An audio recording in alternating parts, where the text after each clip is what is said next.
Hello বন্ধুরা, সবাই কেমন আছো? আশা করছি সবাই খুব ভালো আছো। আমিও খুব ভালো আছি। আবারও একটা নতুন ভ্লগ নিয়ে চলে এসেছি। পুরো ভ্লগটা তোমরা স্কিপ না করে দেখতে থাকো। দিনটা হচ্ছে দোলের দিন। কি কি করলাম, কোথায় ঘুরলাম, কি কি খেলাম, পুরোটা কিন্তু তোমাদের সাথে শেয়ার করব। প্রথমে গেছিলাম ভিক্টোরিয়াতে দুপুরবেলায়। তো ভিক্টোরিয়াতে একটু ঘোরাফেরার পর কিছু ফটো আর ভিডিও তুলে দুপুরে চলে গেছিলাম লাঞ্চ করতে চাউম্যানে। চাউম্যানের নাম তোমরা নিশ্চয়ই সবাই শুনেছো, ভীষণ ফেমাস একটা রেস্টুরেন্ট। এখানকার চাইনিজ কিন্তু খুবই ভালো হয়। তো এখানেই আজকে লাঞ্চটা করতে গেলাম। তো গরমে তো বেরিয়ে পুরো হাল বেহাল হয়ে গেছিলো।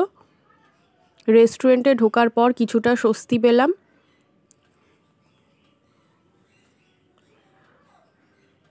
প্রথমে একটু জল খেয়ে গলা ভিজিয়ে নেওয়ার পর মেনু কার্ডটা দেখতে বসলাম। আর যে এখানে মেনু কার্ড ছিল সেটা কিন্তু পুরো একটা বই ছিল, হিউজ ভ্যারাইটি এখানে আছে। পুরো মেনু কার্ডটা দেখাতে গেলে কিন্তু পুরো ভিডিওটা এখানেই শেষ হয়ে যাবে, তাই অল্প কিছু ক্লিপ নিয়ে তোমাদেরকে দেখালাম। আর এখানে প্রত্যেকটা খাবারের ছবি তোমরা দেখতে পাচ্ছ, এত সুন্দর করে এরা ফুটিয়ে তুলেছে যে প্রত্যেকটা খাবার দেখেই কিন্তু তোমাদের খেতে ইচ্ছা করবে। তো প্রথমে অর্ডার করেছিলাম স্পার্কলিং ব্ল্যাকবেরি মকটেল, যেটা কিন্তু খুবই রিফ্রেশিং খেতে ছিল, খুবই ভালো ছিল। মকটেল শেষ করার পরে অর্ডার করেছিলাম প্রন বলস স্টার্টার হিসাবে। এর সাথে ছিল একটা হানি চিলি ডিপ, যেটা কিন্তু প্রন বলের সাথে খেতে খুবই ভালো লাগছিল।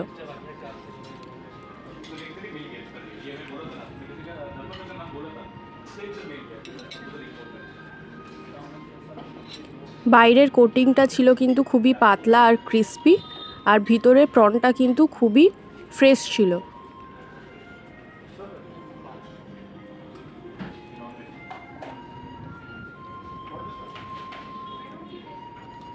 এখানকার কিন্তু প্রত্যেকটা চাইনিজ আইটেমই খুব ভালো, তোমরা অবশ্যই এখানে এসে একবার কিন্তু খেয়ে দেখতে পারো।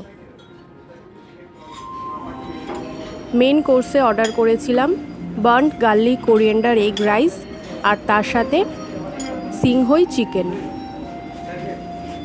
যারা কিন্তু বেশি স্পাইসি খেতে পারো না তারা কিন্তু এই চিকেনটা ট্রাই করতে পারো। এটা কিন্তু মিডিয়াম স্পাইসি ছিল।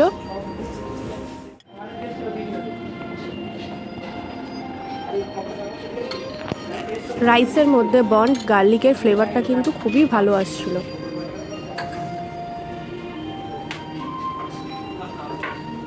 নর্মাল ফ্রাইড রাইস তো আমরা সবাই খাই, কিন্তু এই রাইসটা একদমই অন্য রকমের আর খুবই টেস্টফুল ছিল।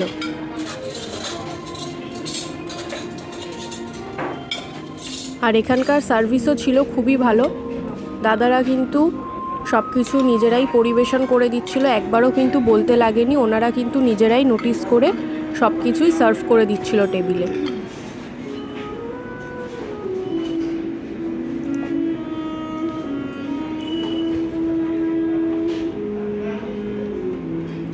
লাঞ্চ করার পরে বেরিয়ে পড়লাম কিন্তু মুভি দেখতে গেছিলাম ফোরাম মলে। আর এই মলটা কিন্তু ছোটোর মধ্যে খুবই সুন্দর মল। আর এখানে কিন্তু ক্যালকাটার একটা আউটলেটও রয়েছে, তোমরা কিন্তু অবশ্যই এখানে একবার এসে দেখো।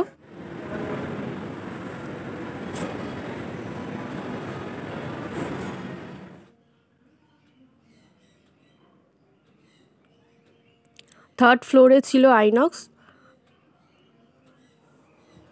তো মুভি দেখতে উঠলাম।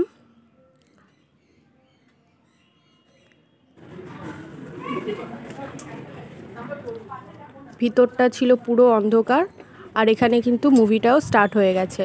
আজকে গেছিলাম যোদ্ধা মুভিটা দেখতে, যেটা ছিল সিদ্ধার্থ মালহোত্রার। মুভিটা কিন্তু খুবই ভালো হয়েছে।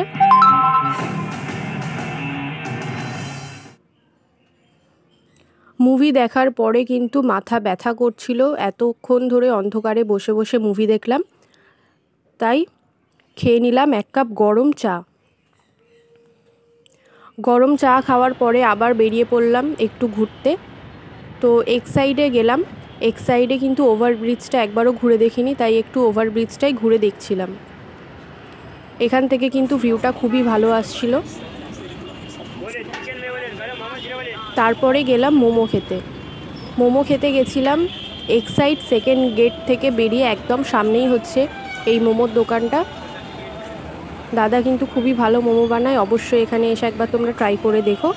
তো ভিডিওটা আজকে এখানেই শেষ করছি। ভিডিওটা দেখার জন্য অসংখ্য ধন্যবাদ। দেখা হচ্ছে পরের ভিডিওতে।